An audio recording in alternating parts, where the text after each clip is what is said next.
podcast here on A7FL.TV, presented by Skillshare. I'm your host, as always, Matt Ryan, and on this Maslow hierarchy of yelling above me, two of my favorite human beings.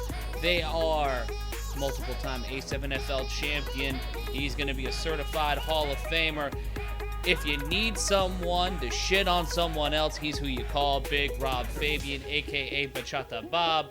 And also joining us, you already know who it is. It is the man behind the center for the Boston Omegas. He's our friend, looking like a Ghost in the Shell character, walking around like he's in Metal Slug, Cory Hammond. Hey, how you doing, Cory? I'm good, man. And the specific reference here, this is the Gambit from X-Men get up. You know what I'm saying? He's got that pink front. And if I just had the black headband that goes down, covers his ears, I'm pretty much Remy LeBeau. I'm not Gaston today. Maybe that's a future episode. We always promise the 100th episode might be a musical. We've not promised that. You've promised Shiesty? I've already been writing. I mean, I was in the studio the other day, you know, putting together a couple bars. So it's gonna be special. I might even bring some bars to the podcast on our off week next week, you know, just to fill time, because I'm sure nobody's gonna have anything.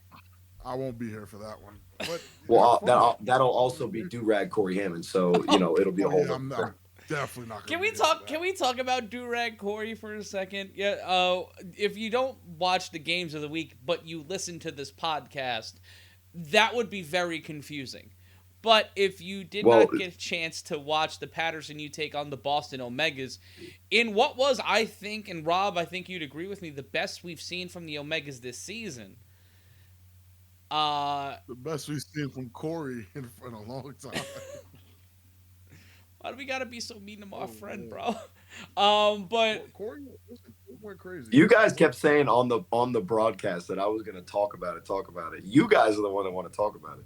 Yeah, I just mentioned the Do-Rag Cory Hammond, which was while I was actually broadcasting, and shout outs to my guy Mike Jones, because he is definitely you know, unless it's like someone related to an Omega, he's the number one Omegas fan, and I'm a little bit glad that he didn't put the 20,000 pesos on the line just because of the way it went out.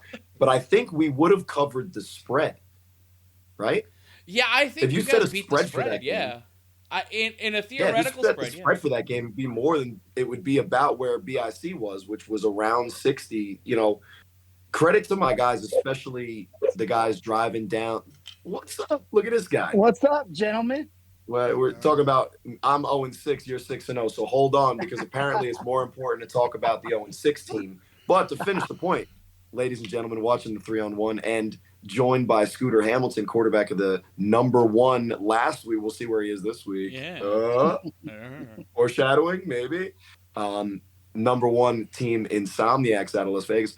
But to finish my point about the Omegas, I mean, my message to them is, you know, it's been tough. We got to keep fighting. But if we progress every week, we get a little bit better every week. You know, that's the goal, especially with all of the things that we're facing. And like I said, the guys actually driving down every Sunday from Boston in a van, right? Going home because Steve Rivera cooked them plates of lasagna, and that thing I heard the windows had to be cracked on that thing on the way home. You know, shout outs to Terry, Bradley, AK, not AK, guys. Come on, stop doing that. Put a period in between the A and the K. I got you. Look, it's just AK. It's just AK. And then, of course, as we affectionately call them, the Flying V, because we are the Boston Gooses, if you ask AK on our little Slack server. But Xavier Vinny, who is, you know, and in my opinion, a really good candidate for Offensive Rookie of the Year based on his performance and especially his toughness after the first play of the BIC game. You know, really bad, you know, low body injury to keep it hockey, so nobody's targeting it. And he's been playing through it the entire time. And, you know, I didn't want them to copy everything that I was doing, but you can't say enough about the toughness and grit of that team. And, you know, even the guys from Jersey, my guy Euro, and there's the guy who wears the number 6. It says Kenyatta on the back, but we just know him as 6. So he's wearing Euro Kenyatta's, who's wearing number 3. He's wearing his jersey because My guy Euro was like, man, your name's 6. You got to wear number 6. And he had a touchdown. Those two had a touchdown in Sunday's game. So credit to those guys. I mean, I'm just trying to play the best that I can. I'm missing a lot of plays. I feel like I should play a little bit better. But those guys, they've elevated their play every single week.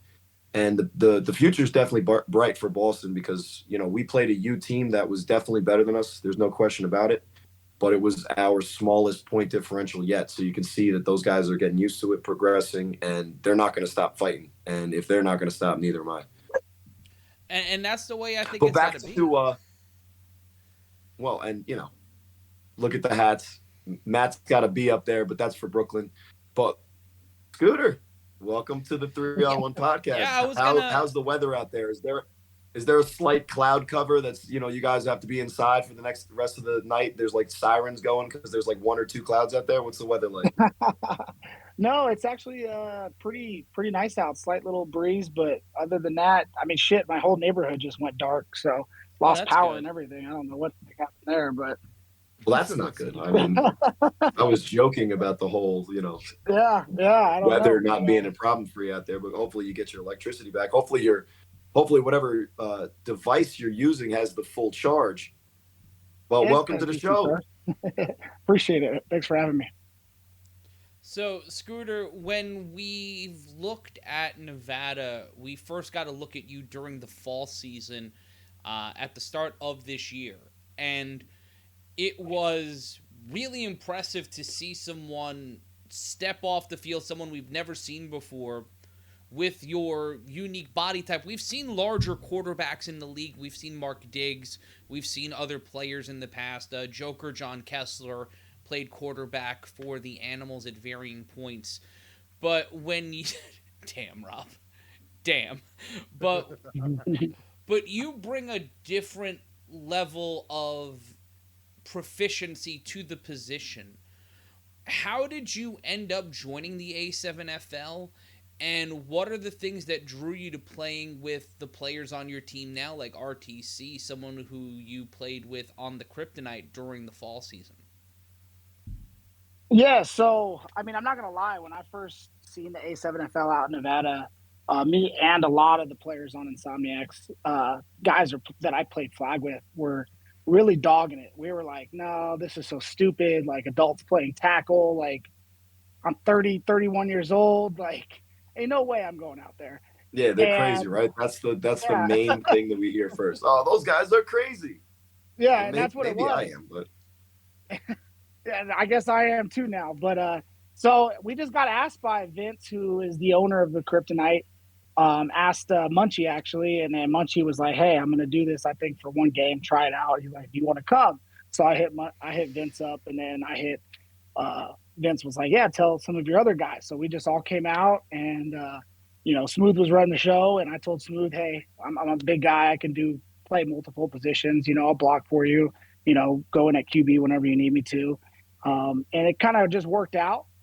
And we had a pretty successful season in the fall brawl, and just didn't go our way in the ship. And then playing with the guys I'm playing with now, a lot of these guys that I'm playing with now are guys that we've been playing flag football for a long time together. A lot of we've either came across in merges and tournaments across the country, or we've played in leagues against each other. And I think we just kind of came to a consensus that the culture with Kryptonite just didn't fit what we wanted, and we wanted to put together a team that could compete against the East. Well, and you guys have come together relatively quickly, and it's interesting that you talk about the relationships that you have. In our conversation that we had before the show, you were talking about how and I've actually played with probably the main competitor out there on the West Coast with you guys, and we'll get to that later. But the other thing you mentioned, excuse me, there's no way to mute with these AirPods and my lack of an ability to know anything about it's just to press the iPad thing. Yeah, great. Well, hey, we're learning as we go. But it's interesting you mentioned when you came on, sounds like you're the team guy. We already know all of the relationship you have, including one of them, which is that you coached K Uno, which, I don't know if you're old enough to be coaching grown men, or if I'm just so old that there's guys that are younger than me that are able to say that. But when you came into this league, you came in with the kryptonite. And you mentioned Smooth. I like to call him Lex Luthor, but his name is Darnell Richardson, and he's a quarterback that in the fall we got a lot of tape on, and we saw you coming in. And let me just be honest, I'm like a quarterback that I'm totally against the non-quarterback numbers, and I know it had nothing to do with you. You were just showing up to the game, and they gave you 55 and 20, and I'm like, come on, man, that's an actual quarterback. Can you give him a single-digit, two-digit number? So first of all, glad to see 12 on your back for the Insomniacs. It's a sweet jersey. Yeah. Check it out at A7FL.com/shop, team shop. What is it, Matt? I'm terrible at these A7FL.com/gear. A7FL.com. Gear. That's what I messed up. I ran in so confident, and then I got to the slash, and I was like, I'm blanking. And you can get some Insomniacs gear. So great plug, because it's a way to make fun of me. Maybe it'll get more attention that way. But you were behind a quarterback that, A, we respect, B, has also proven in your guys' division that he's the real deal. But it kind of, you were, out of the spotlight, the main spotlight at least. We obviously seen you make the plays. But now you've had the chance to kind of step out. And our original conversation when we heard all those moves, also seeing and respecting Trey's game at quarterback, is Scooter the right guy? We've seen him in spots, but so let me just be clear, because I don't think we've had a lot of time to go over it. After watching your film and the way that you're running these games, and especially in the Force game where, yeah, you guys blew them out, but the way that you guys built that lead was on a lot of, just straight dimes. Let's be honest. You look at that film, those guys aren't, poorly covered. You're just throwing to a receiver that, those guys are great too. But those are great throws. And that's when I kind of was like, yeah, we're not going to talk about that anymore. But it's interesting. The one thing I wanted to ask you, because it's interesting the way you kind of led into, A7FL is crazy.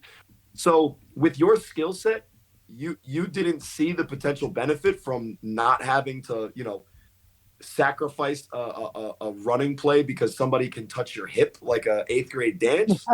I've seen you play ball, man. The context, if anything, it's helped your game. Am I wrong? Yeah, the style of A7 fits a lot of our style just naturally on our team, not including myself. Coming out of college, playing football, and then coming to flag, it was a huge transition because now I can't stiff arm people. I can't run people over. I got to swivel my hips. I got to dip. I got to jump. And now coming back to this, I was like, so now coming into this, I'm like, hey, you got to tackle 285 pounds. Like, good luck, and I'm not slow. So it's been fun, honestly. Yeah. Yeah, and a lot of our fans, especially the ones that will follow our socials, right? They'll know you from that little what was it, the Citizens game at halftime in the lacrosse stadium when you and for everybody listening that's a player, you got the bucket hat ban. Yeah, because of the bucket hat. Yeah. But when you absolutely trucked some man in a bright light stage, I think that was the start of your ascent. But now let's talk about it. We were talking about an ascent. Let's talk about where you're at now. We haven't done the top 10 yet, and we'll see. And like I said, I teased that. But as recently as last week, you guys were the top of not only your division as you sneak into the Bat Cave over there. I know you guys are dealing with Justice League members, and as Rob is dealing with Gray. Right. You guys sit at the top. Now I know the pedigree of being a quarterback for real and being a team guy and also being a coach. I'm sure you're going to say the right thing. But what about some of those other guys on your roster? How are you keeping them in line because of the mix of knowing that you got to keep working and keep doing the right thing to stay on top, but with some of the names that you got on your roster, the shit that they're able to talk now that they're the number one team in the country, how do you help balance those guys so that they don't I think the biggest the hardest thing has been our team is made up of guys that are pretty much the best at their positions on like every flag team in Vegas. So all 6 of my receivers are some of the 6 best on their, respective teams that they play on outside of A7. And, same with, we got 3 quarterbacks on our team. We got some of the best linemen. I think the biggest thing it was when we were putting this team together was just the goal was $25,000. Like that's the goal. So if you can't drop your ego for $25K, then you don't belong on the team at all.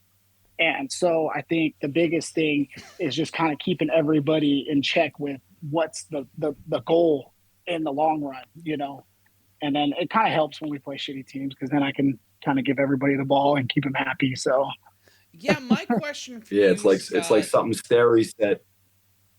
Go ahead, Cory.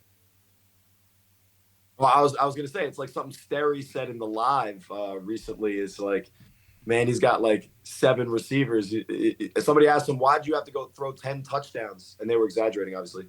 And he said, man, I got 7 receivers. I got to keep them happy. It sounds like Scooter's dealing with the same embarrassment of riches problem, which, hey, man, I have a lot of great players on my team, but I'd love to have that kind of problem. Yeah, definitely. I mean, I got 3. That's pretty close to my high, though. I mean, my high is 7, but that was a long time ago. But Scott, Go when ahead, you're Matt. working It wasn't with, that important. So. Scott, when you're working with personalities like Lil Nightmare X and Trey Robinson and having guys like Munchie and RTC, these are priority players. These are players that on any other team in this division, you yourself would be the 1A option at your given position. Aside from distributing the ball in that $25K, it seems like you guys genuinely get along with each other. The thing that we've seen with successful teams in the A7 is that they create this brotherhood. Each team is its own fraternity in a sense, to where we saw it with the Snow Tribe last week. They were finally playing as a team, as a unit, as a group, and it paid dividends. We see that with the BIC. They listened to Rob. Yeah, they listen to Rob. And like Rob and Cory, you guys can attest to that too. When the team is aligned and the team is working together and they all get along, they're way more successful. I think that's what carries some of the teams we've seen, like the Chaos. These teams seem to get along with each other. They gel together. And the teams that can't get their shit together, we've seen that kind of play out with some teams in Vegas, some teams in Jersey. We've seen it play out in other divisions across the A7 historically. What is it about the chemistry of this team that wants people to play on that team? Like, what's drawing people there, and what was the key to recruiting the class of talent you guys had, aside from the money? Well, I mean, Derek didn't know this. Derek Duncan didn't know this either. But we have about 8 coaches on the staff that are actually like players. So like me and a few others coach at the same high school at a high level. Oh, I got you. So we're really high level. I thought you meant that there was 8 coaches. No, there was 8 coaches on your staff, No. as if the Insomniacs have a head coach, an offensive coordinator, defensive coordinator, a quarterback coach, a running backs coach, what? I mean, if you look at they have experience coaching, but they are players. Gotcha. Correct. Go. Yeah. So high level IQ, is something that we bring, and I think a lot of guys, especially the younger guys that we have, or the not so experienced guys, kind of feed off of that. And James and Stevie Dyson, who are our team owners, and Jason Brown, they've done a good job of kind of getting the guys that they know that will listen, number one, and number two, we're going to communicate. We're not going to argue. We're going to talk shit out. And 3, just high level football players. We don't practice, so we kind of just rely on, us knowing how to play football and just being better.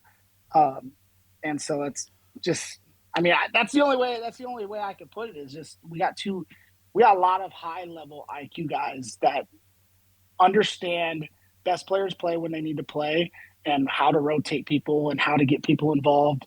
And we know how to all drop our egos and just go out there and play. And I'll say this, all the teams that Matt was mentioning of having a great time and kumbaya and all that, including the Chaos, and I know they're listening, so this will be good. the common thread with all of them is that they seems like they're always winning and recently by a wide margin in games that seem to be easy, right? So I think that might also be the thing. And I have two questions for you. One, when you're dealing with these egos, it sounds like you have a lot of guys that are leaders on that team, which is easy to, kind of keep that in check. But I'm sure you got a couple of guys. Who's the hardest to keep their ego in check?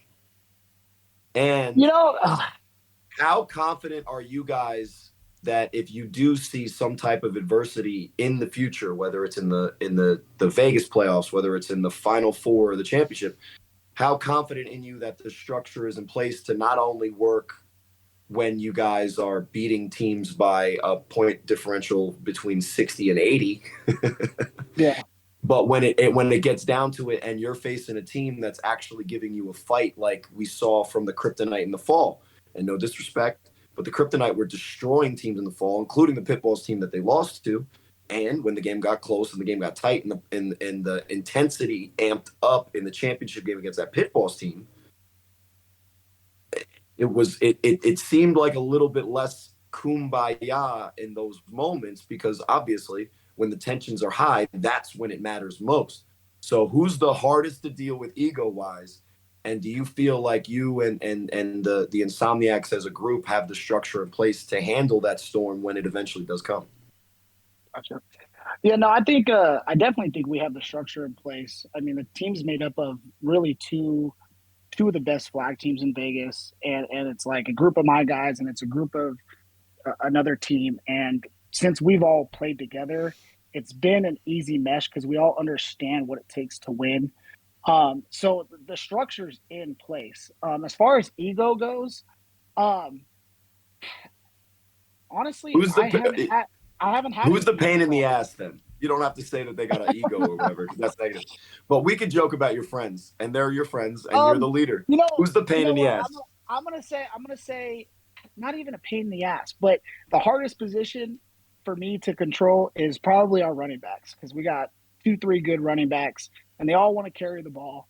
And one I call bravado, so that makes sense. We've had him on the show twice. Yeah, so one will come in and it'll be a pass play, and now the other one comes in and it's a run play, and now that one's not getting the ball. So that's kind of probably been the most difficult to kind of manage as far as like, carries and stuff. But as far as like bursting out ego, got to calm them down, we haven't had any of that. Our coaches do a good job of keeping everybody in line, and our player coaches do a good job of keeping people in line. And this will be my last question for a while because I'll let the other guys talk. But if you're in a situation, right, let's say it's against the top team, and you could just name the team. 4th and 6, you're on the 15-yard line and you need a touchdown. There's about 40 minutes left. Who you don't have to throw to them because I know you're a quarterback and you're going to go through the progression. But when you're calling the play in the huddle, who are you designing that play to go to? Oh, easy. We're running a comeback on the goal line to Eric Shepard. I knew you were going to say that. And how long have you guys played, you and Munchie? Together? We've been 2000. Oh, that's a good question. 2016, 15, maybe. Yeah, so that's you're getting close to 8 years working with the same guy. I really appreciate his game because, a lot of times when you talk, we just missed the draft recently. It was a couple of weeks ago. A lot of times when you talk about wide receiver, you're going to talk about his 40 time or what he looks like in shorts and all that. Mm-hmm. But what gets missed sometimes in the conversation, look at Rob, he's getting all set. What gets missed in the conversation about receivers is the way that they locate the ball off the quarterback's fingertips. And I will be 100% clear. Other than guys that are past their prime in this league, Eric Shepard is the one guy, as Rob is losing his mind out there. Eric is one guy that I've seen that does that as good, if not better, than anybody in this league. And that's a good one out there for sure, the wide receiver position. Rob, what is your reply? What the hell are you talking about? What he looks like in shorts? Who cares? No. What I'm saying is like no. Go to a combine. What you asked him the question, Rob. Let him answer. No. I didn't ask. I definitely didn't ask. He asked me a question and I answered. I didn't ask him. I didn't ask Cory anything. No, he's yelling at me, not you. I Bro. didn't yell at anyone. I didn't ask anything. But It's okay, Cory. to that point, the shit talking in this league is second to none. Because, to be honest, our players talk spicy, it's entertaining, and as long as people keep it football, we don't have to get other things involved. But the level of shit talk that comes primarily out of everybody who walks on the field as an insomniac is upper tier Snag Sosa level A7FL shit talk and trolling. What is it about you guys that gives you that bravado, as we've called RTC Wilkerson, now Bravado Wilkerson, or Big Bravado Wilkerson, shout out to BBW, and everybody who considers themselves having a big bravado, whether your last name has a W or not. That's going to be the next shirt, probably. When you look at all the shit talk you guys put out, do you guys feel concerned that you might have to cash a receipt at some point on that in terms of taking a loss, especially in the championship? You guys are as confident as a BIC or a U or a Watchman who are going through, and I think you would be fine to admit, a tougher schedule and a tougher path to the championship. Y'all play the same amount of games. You all have the same structure to get there. But when you talk about competition and consistency, Vegas is in year 2, Maryland and Jersey are in year 9 in this league. What are the things that allow you guys to walk in with that level of confidence against a team that could very well be going back to its 5th or 3rd straight championship? And what do you take of the criticisms from the people on the East Coast, people like Cory, people like Rob, people like myself, and your fellow players saying, you guys are going to get fucking cooked?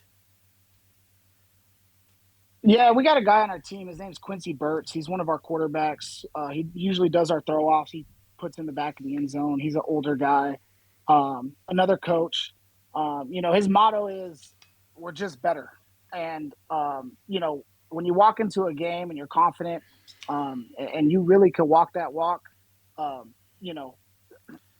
if we went into a game thinking we were going to lose, then we're going to lose, and a lot of our dudes have played high level football. I mean, you're not just seeing guys that, came out of high school that didn't go to college, or, the 35-year-old dad who decides to put the cleats back on. I mean, we got guys that have, is that a personal affront, Scott? Ouch. No, not at all. Just I'm 36 even, but I got you. Keep going. When we're watching these YouTube videos and we're seeing some of these teams, and I'm not referring to the, BIC or the U, but some of these guys are like, okay, you're just trying to relive your, your early childhood years of playing tackle football in the grass. And when you got guys that, it's been a while for me since I played college football, but some of our guys are straight out of JUCO. Like, we got dudes that can play, and respectively, they're good. like Munchie, I feel, is our best receiver in Vegas, but we got 2 others that somebody on my team would say is better than him, and I don't know if you guys heard the live yesterday with RTU and the head ref, Will Franklin. I was on that live. He referred to us having 3 of these one guys that Matt has, Riddick. One guy that Will Franklin, one of the head officials. He and Ryan Spadola are 2 senior officials. Ryan representing New Jersey and Will representing the DMV. He compared the level of talent on the Insomniacs, saying they have 3 Matt Riddicks. And I'm not surprised, yo. I'm not surprised. I'm gonna just be honest. Scott, we've spoken before. I've talked to you about a few things, actually. I've been warning the East Coast about the Insomniacs for the better part of like 3-4 weeks now, because initially, okay, cool. The Insomniacs look good. They, all right, they might be good. They have Trey, they have Art. But when I started catching film and hearing about Nightmare X. What did he play in college? Once again, can you just He Nebraska. played guard at Nebraska. Yeah, played guard at Nebraska against Ndamukong Suh. one more time? He played what at where? With who? Guard at Nebraska against Ndamukong Suh. He played against Now- Ndamukong Suh? First round Yeah, draft in pick, practice violent every day. motherfucker, Ndamukong Suh. And that's what I'm saying when it comes to this Insomniac team, where people think we're gassing. But Scott, you can even tell the guys, I've told you numerous times, pay attention to the East Coast. Focus on that, because I don't see how you guys lose in the West. But I get a lot of criticism for saying that, because Sick With It will post a picture of Trey's knee hitting the ground and them saying, oh, well, you guys only won by 3. What can you tell me? Oh, that's the context of Yeah, that that's picture. the Yeah, I kept context. seeing that picture. I'm like, that is sus. So They Scott, say I'm on sus timing. What is No, going on here? I got you. Scott, please tell me what mindset you're going to bring in that potential, almost guaranteed rematch with Sick With It in the playoffs. Please explain to me the mindset you're going to have for that game, to make it a clear cut that you're not better than them by 3 points. Well, I mean, first off, we did the little, jamboree, and that was a walk in the park. Like, I think we ran maybe 7 total plays and won it. So it was really our first game together, like in this style of football, was against Sick. Okay. And I mean, honestly, we came out, we fumbled the ball, we threw a pick, we spotted them 14 points within inside the red zone twice. We were only rushing 2 D linemen. I mean, we kind of handed them 14 points right off rip, and then kind of stormed back, and even with rushing 2 D linemen the entire game, we won by what they would say 3. I mean, they had 2 touchdowns late in the game, just out of us kind of taking it easy. Trying to get that clock down. Playing all-star game defense. Yeah, so we took offense to that, right? That was probably the one thing that we've taken offense to, was all-star defense. No, it was our first time really playing defense against a legit offense, Okay. And Mark Gray over there is somebody who I played for. I played center, and he was the quarterback. Munchie's played receiver with him.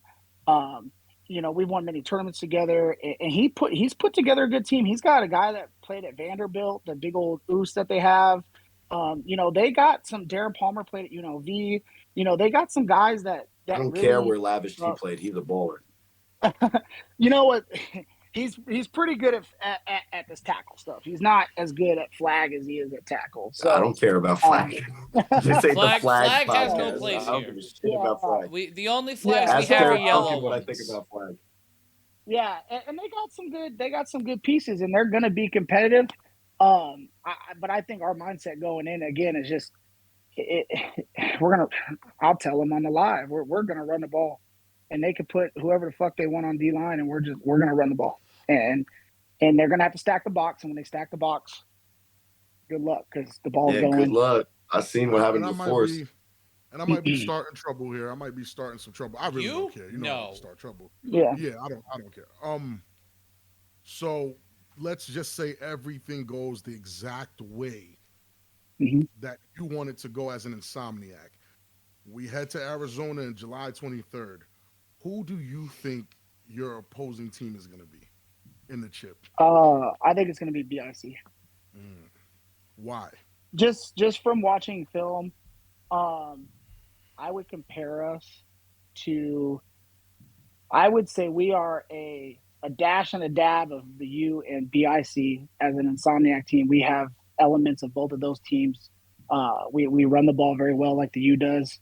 I think some of our play calling, our athleticism is kind of up to what the BIC does. And I think BIC is starting to put it together. I think the U kind of fell off after their win, even though I think they won this past week a little bit, didn't they? Yeah, they beat the Omegas. I'd say a little bit. Yeah. They were upset. I'll say that they were upset. I watched BIC more than I did the U this weekend. I've seen them kind of put the slacking on Well, Silk did City. you see the first couple of plays against the U? Because you would have saw them down 6-0. Go ahead. I tried not to say anything. I can't help it. Speak your truth, King. Speak your truth. So I think that I think we'll see them. I think they'll come out on top. I think they'll be ready for the U's run game this time around if they see them. And what about the Watchmen? What do you think about those guys? I've seen them. I think I've watched their game. I want to say 2 weeks ago. Um, they're athletic. They're athletic. But I haven't watched enough of them. I haven't watched. Honestly, I couldn't give you an opinion. They like it that way. They try to hide their film. I've heard.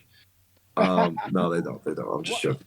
I have to give Baltimore, Maryland a little bit of a problem every episode. So that'll be my one time this week. That tracks. I need to ask you, Scott, about Cincinnati, because a lot of people are saying that Vegas is getting a free pass to the championship, and I think people are not looking directly at the fact that you will probably have to play sick with it again at some point, and that's a very competitive game. But then you have to travel to Ohio, travel a time zone and a half to Ohio, and play against a Chaos team that at one point were beating teams with a plus 90 margin. What have you seen of Cincinnati so far this season? What are things that you feel that are comps to what you guys are doing?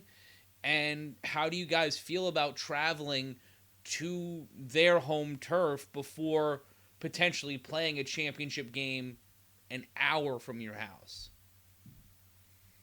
I mean, we're excited. We want to travel. A lot of us do travel. We travel a couple times a year with the other sport that you guys don't like to say on here.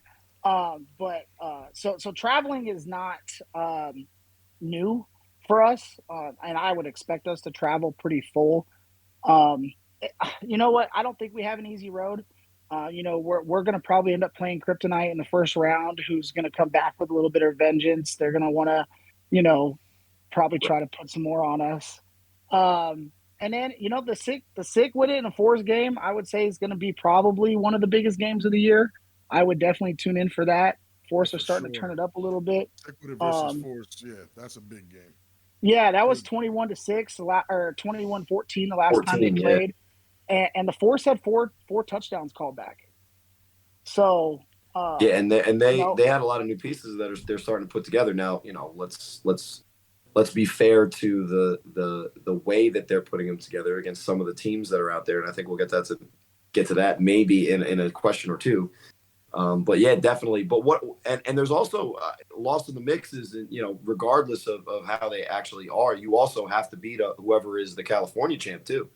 I think it's not. I told the guy that called me and was saying, "Oh, why is Vegas guaranteed a chip?" No, they're not guaranteed anything. They actually have a harder road than two of the divisions, in my opinion. No, they don't. No, they don't. They don't have a harder road. Vegas is. They don't have a harder road than Ohio to. Oh, then Ohio, yeah. Then Ohio, they do. They don't have a harder road than Florida to Ohio. I'd say it's how many playoff games do they actually play? Because from what I'm looking at, we have to play a first round. We have to play then a second round. They're playing a round robin. The answer to your question is yes. We're playing 3 before we even go to Ohio. No, so Ohio's going to be playing. The teams they're going to play. No, there's going to be a round robin round on the first week of the playoffs, and then the second week there will be another round robin round, and then the two teams that were out of that, it'll basically be the Heist and the Chaos. They'll play each other in the Ohio chip, and then they'll play whoever comes out of Nevada. So they are technically playing 3 games, but they're basically reseeding games to set up Heist Chaos. In a division that they've allowed, I think 6 points, and they've scored like 200. I can check that right now. No disrespect. Listen to what you're saying. Listen to what you're saying. If the Chaos are clear-cut winners in Ohio, which they are because they just beat the best team in Ohio, outside of them, then there is no. If they're actually good, there's no difficult route to the chip. That's what I said. Yeah. But Vegas definitely has a tougher road than Ohio and Florida. But the whole West Coast has it easier than anybody on this side because the East Coast is beating each other up.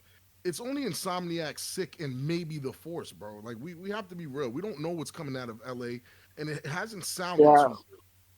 No, the LA team's not very good. I got them on Instagram and they post their little highlights, and highlights are highlights, but It's different. It's different. I really wish that in the middle of the season we could travel to the East or vice versa and get like a cross country game like of the week or something, just to Woody kind Miss of see what Charles people and are. Joey Bate from the Parlay have been all about that. And then instead Yeah, of worrying about the O-Town Orange last week, they were probably thinking we could take the Kryptonite. But yeah, no, I mean that would be great. And I think we eventually are as a league moving towards that. Yeah. But just to be clear, Rob, so what I'm saying is that yes, the Insomniacs, they've had a couple of weeks here and there that are, yep, that's a nice game.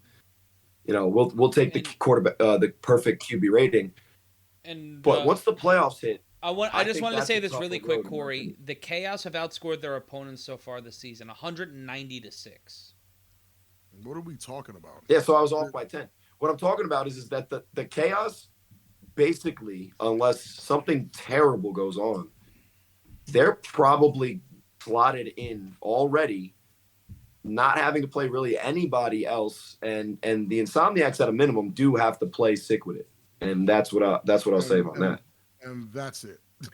That's it. Compared to the East, yeah, they got a way easier road. Yeah, I'm not comparing. And I don't think Ohio. I don't even think Scott would disagree with that.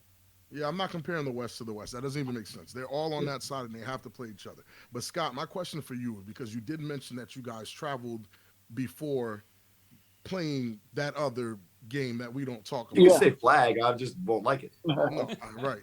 Have you guys run into that Florida team? Or a few we of those have Florida actually players? Yeah, we have. We played them in the 8-man formats in Tampa and Orlando. We go every January, so we've played against a lot of those athletes. Can you give me some insight? Because actually, it's funny that they mentioned Matt Riddick earlier this year. Speaking to Matt Riddick is what made me realize that the Insomniacs, and that the Nightcrawlers were a lot more dangerous than everyone's been led to believe. Not only are the Insomniacs an all-star team, for sure, but I'm pretty sure the Nightcrawlers, based off what you're about to tell me, are really like that as well. But can you please tell me about your experience playing some of those guys in Florida? Yeah, they're the at the speed that they play with is incredible. I mean, I'm glad that I didn't get to rush those guys because they would line up in a spread formation, and that the quarterback can go and he can sling it, and their dudes can run. So I think Florida brings the way from what I see it, Florida brings like a speed element to A7. Jersey and Maryland bring more of a physicality. I haven't watched Ohio, but I mean, you're talking 200 something point spread to 6. I mean, obviously they don't play no fucking defense either there, or the other teams don't. I mean, they have they that. might. The other teams Yeah, are. I mean, they might be as worse. They might be as bad as our bottom couple teams too. So I would say from a speed element, that's going to wake some people up. Because at the end of the day, you give somebody some space, they're going to go. And if you got a guy at the quarterback position that can go and sling it, it's dangerous. Well, when he shows up and he's not just about the bag, we'll see him. But we haven't. So good luck with that, Florida. I'm happy you don't play him because, Lord, oh Lord, your mouth is going to get you in a lot of trouble if you ever have. Look, Mark Bagway is a really good defensive player too, but I would be more worried about Deontay Henderson specifically than Mark Bagway, who personally, Mark Bagway, I've heard, is actually a fan of the show. And what I'm trying to do is grow the Florida division by having their best player play so that we can show highlights of him playing and invite that friend of his that we always talk about, that I'm not going to mention his name because if he's not actually on a field, we can't advertise it. And that's the thing. Matt Riddick had confirmed that friend, and that's what I want to ask Scooter. We won't say names. We could talk about this. It's an acronym. But that friend, Matt Riddick, also confirmed when they did play against Florida and Vegas and all those guys, that friend was there and helped Florida win one of those tournaments, one of those flag tournaments. And my question is, how do you feel about that, Scott? Let's say everything again goes right for Vegas and Insomniacs, and you guys make it to the chip. What if the Nightcrawlers plus friends are who you have to see on the other side of that? We'll say he's Dr. C. What if Dr. C is there? Which, to be clear, there's no confirmation that he exists in this world. This podcast should not cover him. He's been retired. But if Dr. C is there, it is definitely going to be a conversation. You did say that BIC was who you thought you would meet in the chip. If there's if the doctor's in house and Mark Bagway is Mark Winway, how do you think? The doctor brings friends from. Oh, if the doctor brings friends, you know what I'm saying? That place. If that happens, how are you looking at it? Oh boy. Yeah. So are these friends playing? Are these friends playing with their team now, or is this something they're just going to add when they come down to the ship? No, but what Rob's saying is confirm yes or no that those friends were playing in the flag league with those guys, right? Oh, I'm sure they were. I'm sure. I mean, and they all have graduate level, tax brackets, and they may not have, gone to school for maybe the 3 or 4 years. But if the doctor's in session, Dr. C, we'll see him. I'm actually really surprised Florida isn't as big in the A7 as Jersey or anything like that, because 9-man football in Florida is huge at the flag level, which requires you to have like linemen that can't go out for passes, and you got to block, and it's really big. Yeah, it's very similar to A7. So I'm actually surprised there's not. I think Rob has put the right amount of time on them. They're at year 3. I think by year 5 we might be a little scared. And maybe by year 5 I won't be talking the same amount of spice. We're at year 3 and I'm nervous. I'm nervous at year 3. We're having this conversation about Dr. C, and if it shows up, then maybe year 4 for them might even be the year 5. But I want to bring it back to something that a personal friend of mine, a relatively recent teammate of yours, and a really good broadcaster so far in his young career, Bjorn Skarsgård, which, for whatever reason, he's under the radar with his Viking name and says his name is Scott McCorkle. But we all know that that's made up, because that could only be a made up name. Like, no, like, what's your name? Scott? No, I don't know, McCorkle? Sure. I'm just joking, Scott. I'm just joking. Yeah, but he did say something on the Other Side of the Ball podcast last week that I would want to get your honest opinion of, because you see it more clearly than I do. And one thing that I see very clearly is the pass rush, specifically from the Northeast Division. I've seen it week in and week out. And if you ask our stats guy, which I will keep nameless for his safety, my average time in the pocket so far this year is about 1.5, and I'm being generous. Seconds, by the way. Yeah. I've seen you stand back there for closer to 1.5 minutes. Scott, Bjorn Skarsgård says that there's no pass rush in the A7FL like Vegas. Oh, wow. What would you say to that? And I know that I've seen a lot of great pass rushers individually, but I've also seen in that 86-0 game a 7-man zone in a 7-man league. So what would you say about Scott's take? And when you watch other film, how do you think, in your opinion, the other pass rushes that you've seen kind of compare to the Vegas defensive line out there? Well, I mean, first off, what makes some of these Vegas teams really weak is the fact that they just don't have linemen or defensive linemen. I mean, the two teams at the top of the division, and I would even say the Force. I would put the Force in there. We have, if not every lineman in Vegas is on our teams. Like, if there's a good offense or defensive lineman, they're on our teams. So bastards. Yeah. So we're not really, I do have a lot of time back there, but I also do have a guy who played at Nebraska. I have a guy that played in the XFL and arena ball. I have another guy that played at Nebraska, actually. Like, I had a guy that played at Shattern State. Like, I have collegiate level offensive linemen and tight ends that know how to block.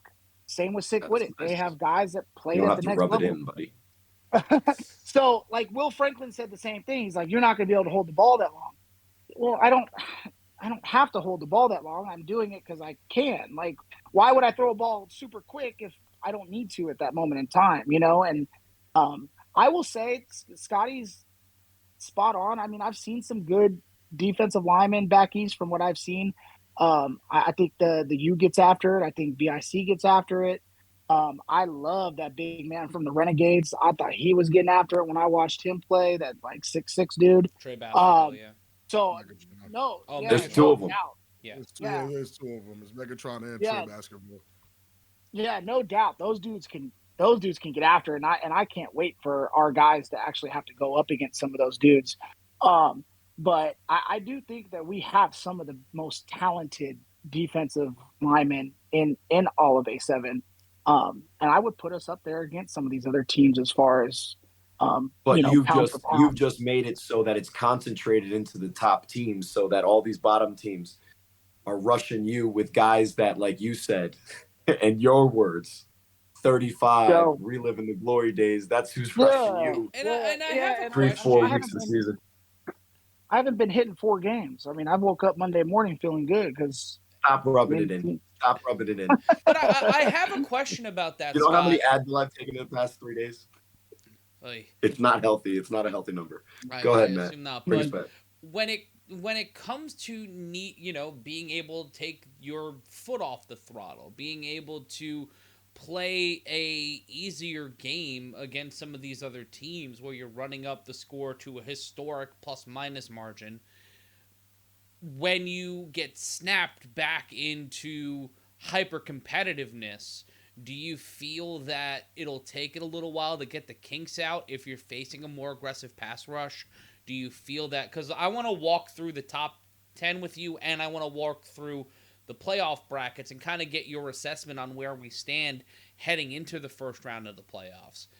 But what will that process be like? Do you guys think you'll be playoff ready at this point? I do. I honestly think we will because I and our coaches hold the linemen both sides of the ball, especially offensive line to a standard. I mean, I think one of my linemen came in on an extra point, um, not this past Sunday, but against the Gold, and he whiffed on a block, and I couldn't even get the pass off because he whiffed so bad on the block. And I don't think I've ripped a lineman as bad as I've ripped him because I'm like, look, man, if we can't block this guy, we're not blocking the guy back east. Like you can't take a fucking play off just because we're up 75-0. You can't take this play off. Every snap has to be as if we're going against somebody back east. Period. And All we right, Nick always refer Saban. to back east because that's the standard, right? And so, my tight end missed 2 blocks Sunday night, and I'm like, bro, we can't fucking have this. Like, you're not going to go out for a pass if you can't make a block, or I'm going to bring somebody else in. Like this is not okay. Like, I don't want to run the ball if I don't have to. Make a block so I can make a throw. And we got guys that get on top of people's heads and make sure we hold each other accountable. It's kind of nice to have these games because we get to work on a couple things. But it kind of sucks too because we're scoring in 2-3 plays, maybe one play, and you don't really get to work on stuff. So, we It's might hard. hold it It's like hard. this. We'll see. Chris Vera always talks about iron sharpens iron, but for the past couple of weeks, you've gone against a lot of, we'll say, cotton candy. So you got to get back in the right habits, and I think the playoff route will be good for you guys because you can kind of get back into that groove. But what I will say this, Matt's about to run down the top 10, but before you get the cheat sheet, I'm gonna put you on the hot seat because I think a lot of our fans out west in Vegas are very, very capable in their own right. Well, if you ask them, obviously, of doing a better top 10. So to kind of put you in the hot seat and kind of nominate you as obviously a quarterback, 1, B, a coach. Well, I went 1 and then B, so 2, a coach, and then 3, a man, level-headed, but really confident in his team. What would your at least top 10, you could even maybe go to the top 5 if you want, but what would your top 10 look like if you were us and what we're about to do? And maybe even make you and your own team a little bit upset with what we might end up revealing. We'll see.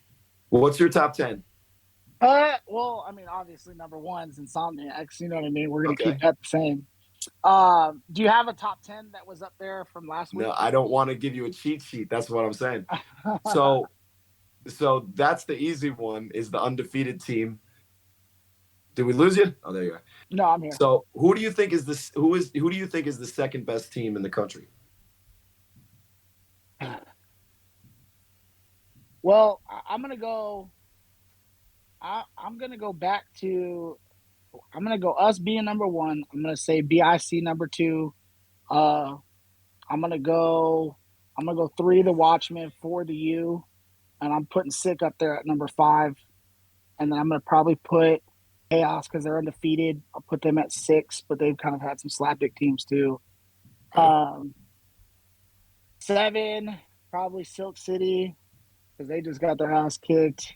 And then really 8, 9 is Yes. whoever. First of all, yes to that. The only team you missed was the Nightcrawlers, but they don't play that many games, so it's easy to kind of forget them. But I think that I forgot about them. Well, okay. Let me just say this. For all of the people that are going to hear our top 10 and still be upset, we basically just got confirmation on almost the exact top 10, right, Matt? Now, a little bit of adjustment, and I want to keep it fresh. But on a hot seat, look, hey, man, once it gets to the fourth quarter, I know that you're going to be cool, calm, and collected back there because answering that on a hot seat and you rolled them off and then got to the same point where we say the same thing about the top 10.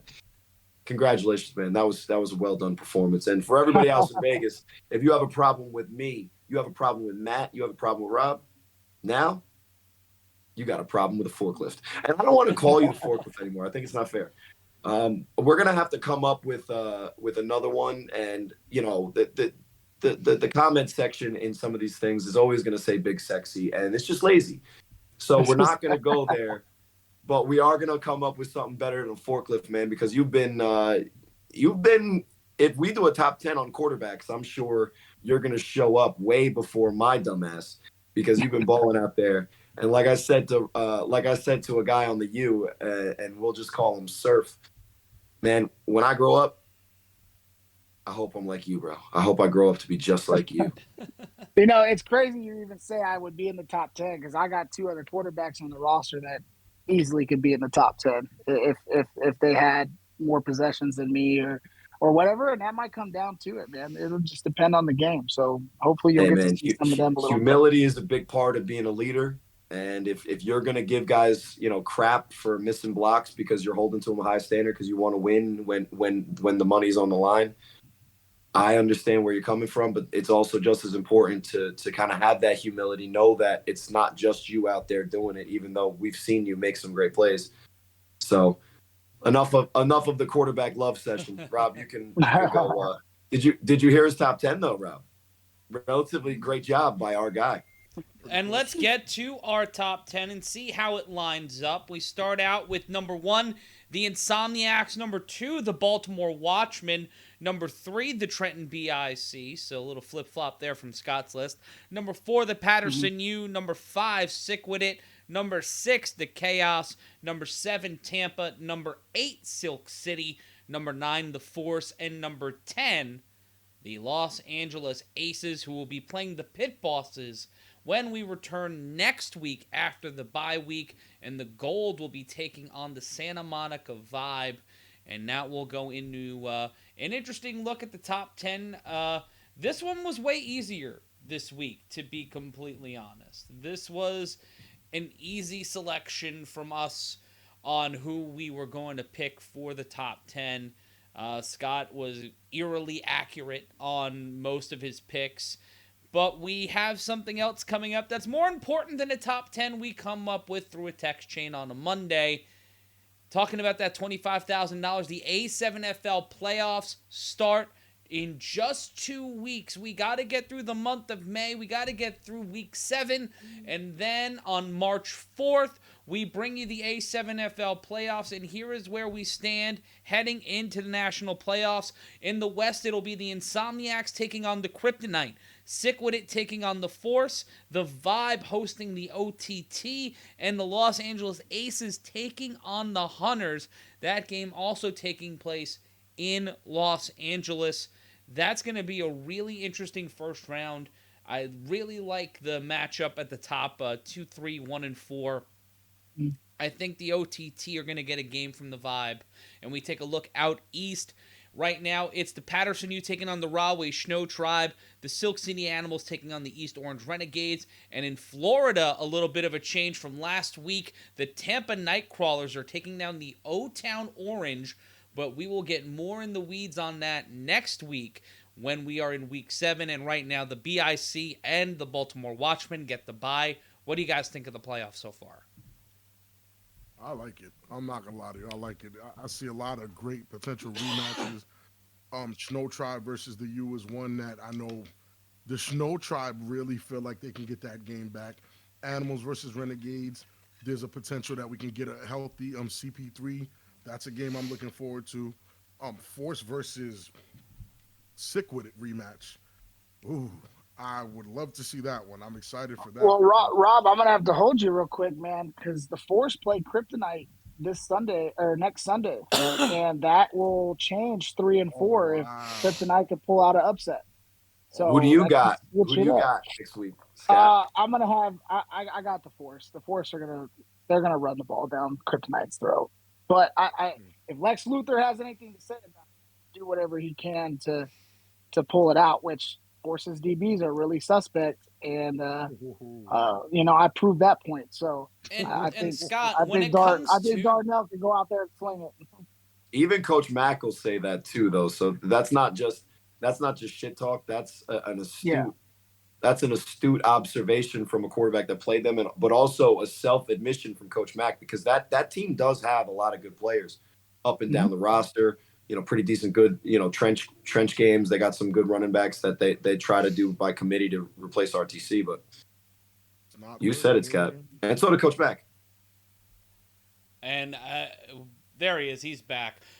Scott, question for you before we wrap, and Cory will have one last question for you before we take it home. But which will be an interesting one. Do you think the Hunters and the OTT come out of the first round? Do you think that they'll be able to beat the two LA teams?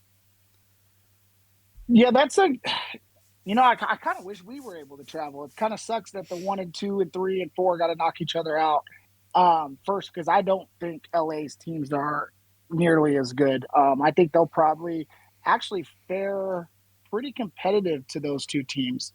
I think if OTT travels and G Herd is playing and obviously Savion, who's on time, electrifying. Yeah. I think they could shock some people. And I'll tell you, the Hunters actually had a pretty decent roster. I mean, I know our score doesn't show, but they have a quarterback that can run.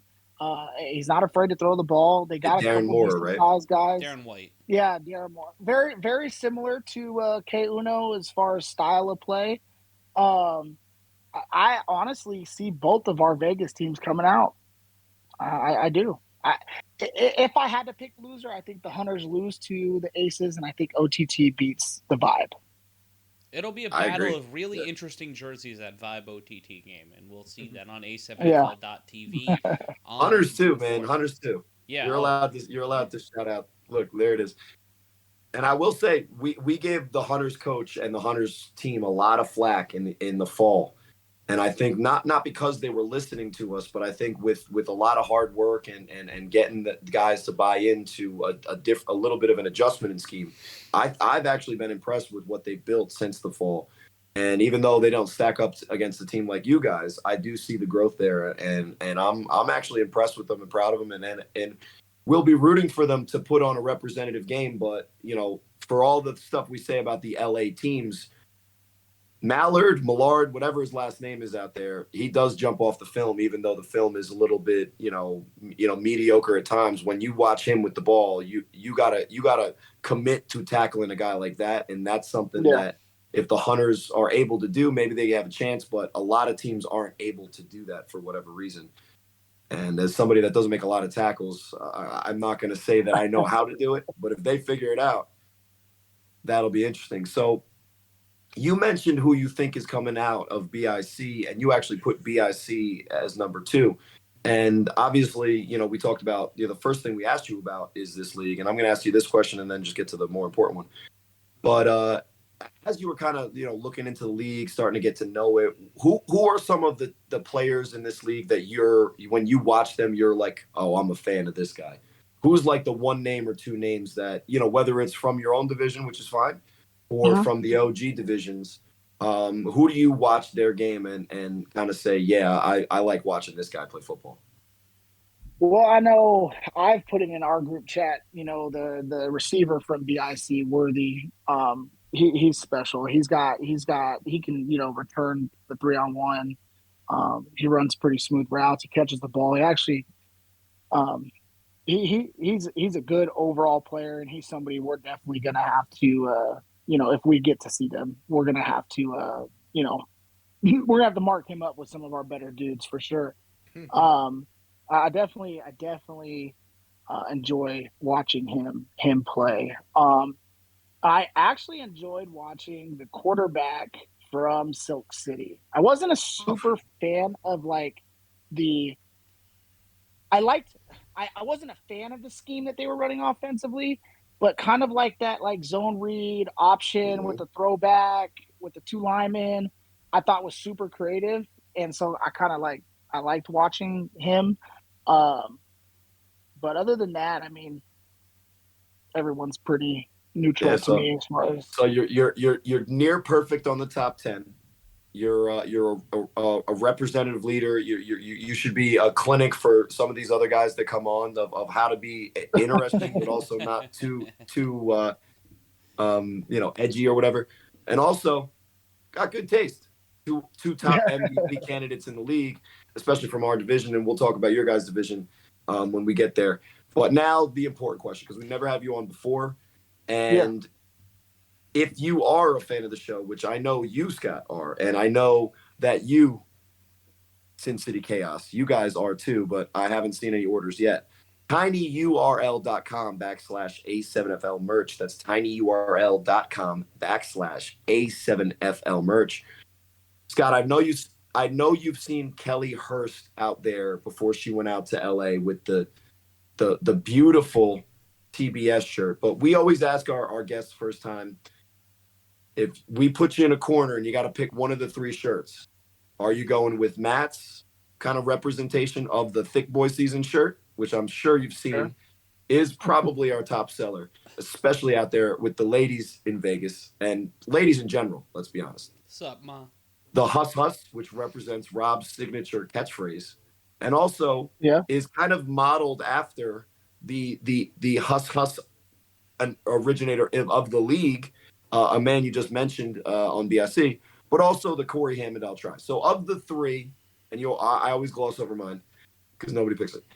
Of the three, Scott Hamilton, tinyurl.com/A7FL merch. For $20, what shirt you picking up? I mean, I'm a thick boy, so I guess I gotta go with the Thick Boy Season, man. Now, that was the favorite coming in. Listen, that was the favorite coming in, but we all know, Scott, that you do not identify.